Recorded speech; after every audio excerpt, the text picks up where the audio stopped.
Hello and good. What time is it? Still technically morning. It's 11:33. So good morning, YouTubers. It's me, Yolanda Pagan. Hashtag Jolly Strong. Hi, peoples. So here I am again, about to make another video. Oh, check it out, guys. So I colored my hair. Yep, it was brown, and now I put blonde in it, so it is not really blonde, but it's not brown no more. And it's not orange, and it's not red, so whatever. It's just a different color. Anywho-hoos, so I am back with another conversation that I just need to spew out of this mouth. And yes, it does have something to do with BPD. Of course. I might be having like a mini episode right now, but I'm not really sure, honestly. My emotions have been going back and forth since early this morning, so I'm not really sure what's going on with me today. But anyways, on a serious note, today I wanted to, kind of talk about, acknowledging now and seeing now, behaviors of BPD, being more aware of it, and now kind of looking back on my past and basically, seeing where, not really that where I went wrong, but more like where I went wrong, but not wrong, because I can't help having BPD, it's something I was definitely born with, well, kind of. But anywho,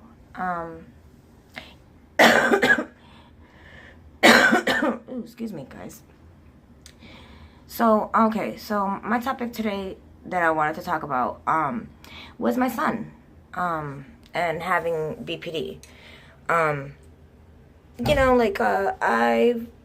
actually think that the only time that I might have actually never would have noticed that I have BPD would have been, having my child. My son, LiamJohn, actually. So let's get his full name. And yes, guys, I am in a bathroom getting free Wi-Fi. Don't get no service.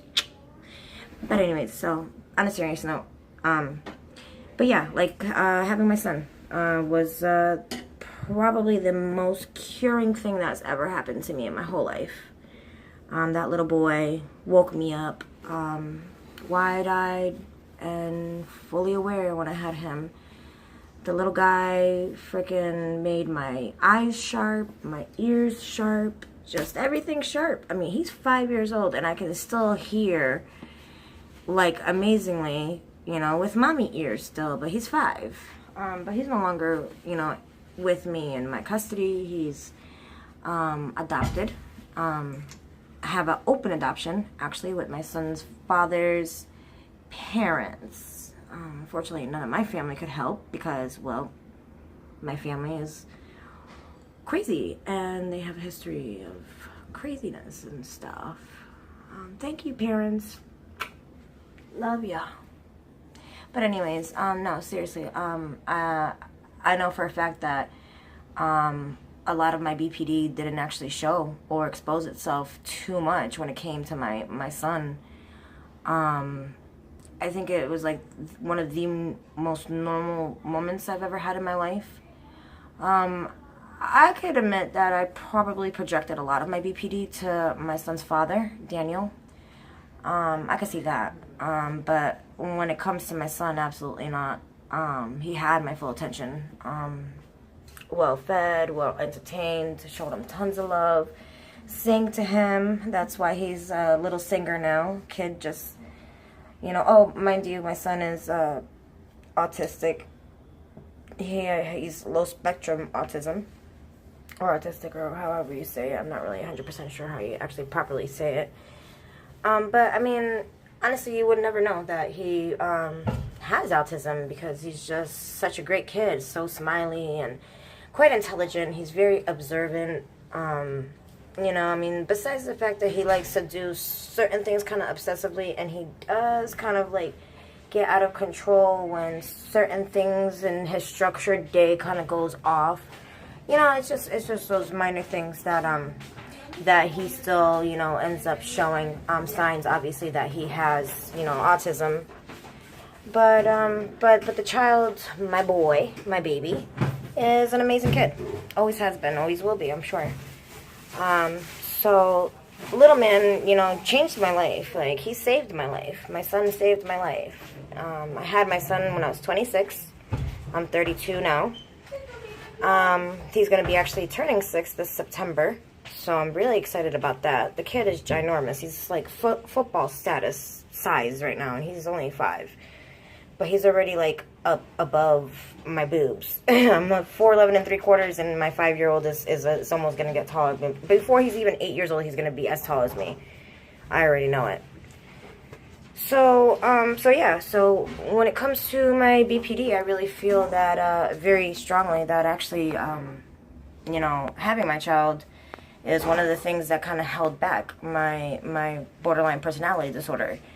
Having my baby, my son, actually taught me how to open up and love, like truly love, like unconditionally, no holding back, no running away. And those are the things that, you know, people with BPD struggle with. Abandonment is our biggest fear.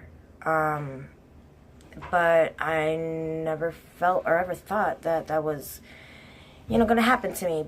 But because baby daddy is military, and his family's pretty much rich, you know, grandma's an author, grandpa is an IT guy.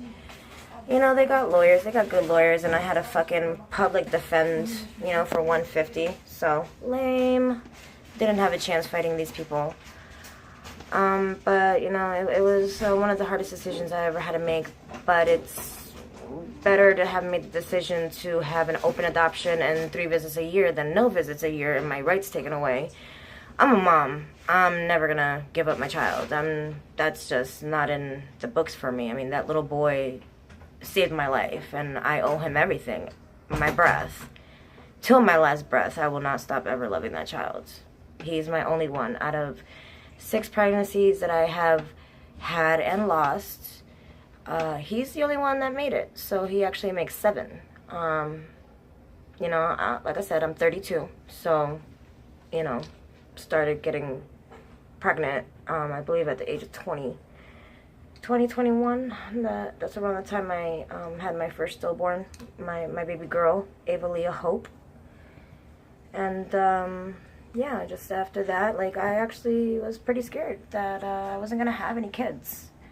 And so my son didn't just save my life, but he proved to me that, you know, miracles that happen, you know, miracles happen, and he is my miracle. So it's almost like my son was a medication to me, when it comes to being diagnosed with BPD and now fully understanding, you know, the disorder, the mental illness. So, I mean, I just wanted to talk positive for once about my BPD, because, you know, there are moments in my life that it didn't always affect me and cause too much damage. I mean, it caused damage, but it didn't cause, you know, having him was just a lifesaver. He was just an awesome kid.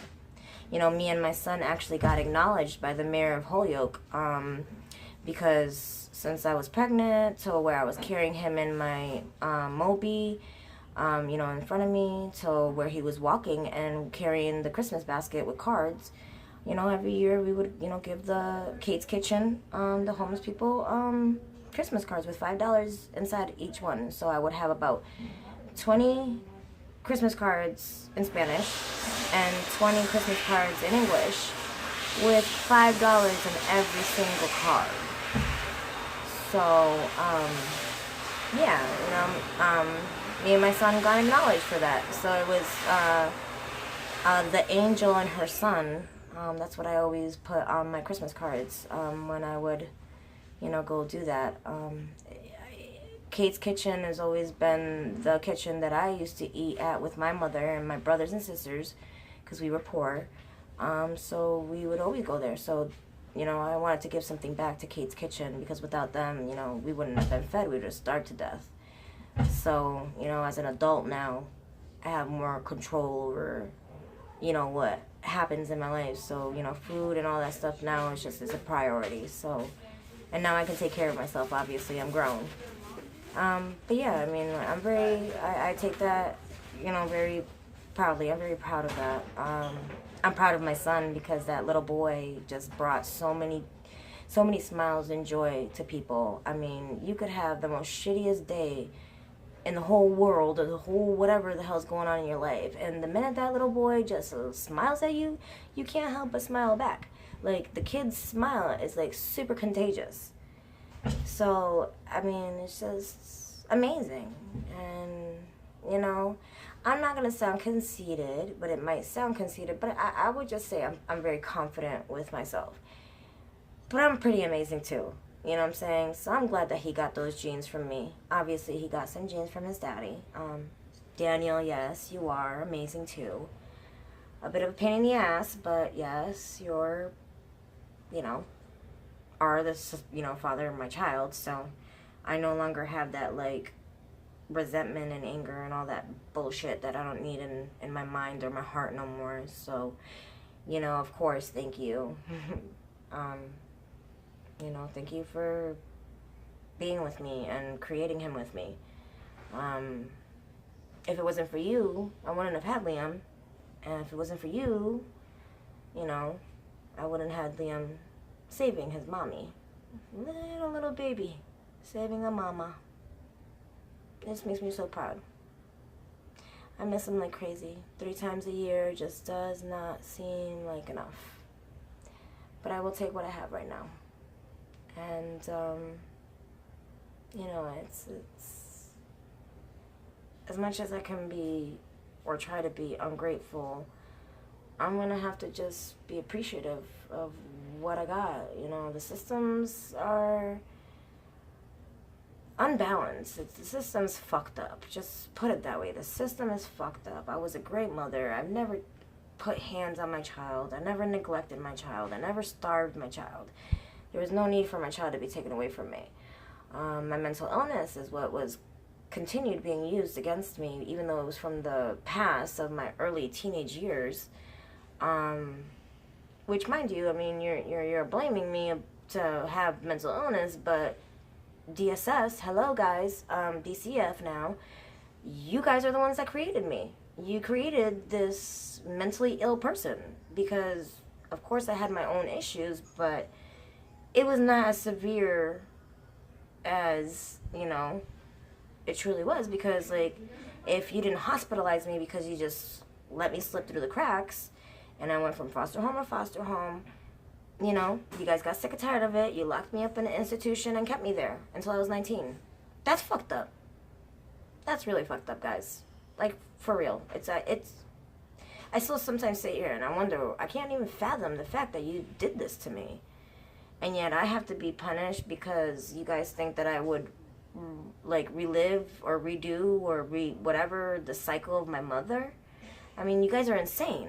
I would do anything to be anything completely opposite of my mother, and I am, and I have, actually. Everything that, even in this situation, I still have done it completely opposite of my mother because I have not yet missed one freaking visit, even though I only have them 3 times a year. Prior to that, I never missed my visits with him in general. And there was a few times, but there was a lot of miscommunication. A lot of the times I kind of almost felt like they did that on purpose to set me up to fail. It hurts, can't get that proof, but, fuck it. I'm going to talk about it. I'm going to talk about my story and what the system did to me and what the system created. And now, you took away a child that did not need to be taken away from its mother. You basically took a child away from me to make money off of, mind you, and then, like, be pretty much discriminating because I'm Puerto Rican and poor on SSI and welfare, and you give them to a family that's rich and white. You know, I mean, that's just my feelings and my opinion, I guess. But still, it's a messy mess, and it's something I actually resent. It's gonna take years for me to fucking recover from what DCF did to me, to my son, to me, as when I was a child. It's just a fucked up situation. It's a fucked up system. It's like something that did not need to have, it didn't have to go down that way. There was 58s being filed on me, and those 58s that were being filed on me, or the 51As, or whatever the fucking things you call them, were being filed by, you know, my son's father's parents, or my son's father, you know? So it's like, come on, guys, like, are you real? Like, spend a week in my house and see how I fucking was raising my child. I mean, the kid is everywhere on YouTube. I was always taking pictures. I was always taking videos. I was always so on top of him. Like, you know, like, we were always singing. He was always learning. He was always well-fed. He was, you know, even if I had depressed moments, they wouldn't last for very long because my little guy would make me smile. And that would brighten up my day. So you broke me, you know. Yet again, I got fucked by the system. You broke me. You broke me as a mother, as a human being, as a woman, by taking my child away. Wasn't using drugs. Wasn't fucking overusing alcohol. I was not doing anything that would have given you any fucking reason to have taken my child away from me. And, you know, I'm gonna, like, stick my middle finger up and say fuck y'all, because this is gonna be the first time in my life that I'm gonna speak up about my fucking story, because nobody has given a shit. And even if I speak and y'all don't give a shit, I don't care. I'm still gonna get it out of myself, because people go through this all the time, and, you know, I was alone. I don't want anybody else to have to go through anything alone. It sucks. And especially having BPD, it even sucks more, because I was forced to feel abandoned by my own child because you took him away from me. So, I mean, that's just one of the topics that I wanted to definitely bring up. You know, Liam is a huge chapter in my life story. And, you know, it is what it is. And I will continue opening this big mouth. Hashtag Jody Strong, you know. This bronze-ass bitch ain't gonna stop talking now. You guys are gonna get tired of me saying my story. I'm still currently homeless, so yes, that has not changed yet. So I'm actually hoping that next time I do another video, my living situation hopefully will change, and things, you know, hopefully start, you know, stepping up and escalating to more positive, you know, situations, and, you know. Well, anywho, ha ha ha. Alright, peace.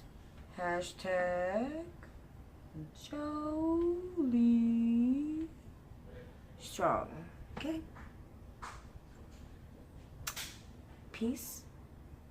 Love, peace, and seeking grace. YouTuber.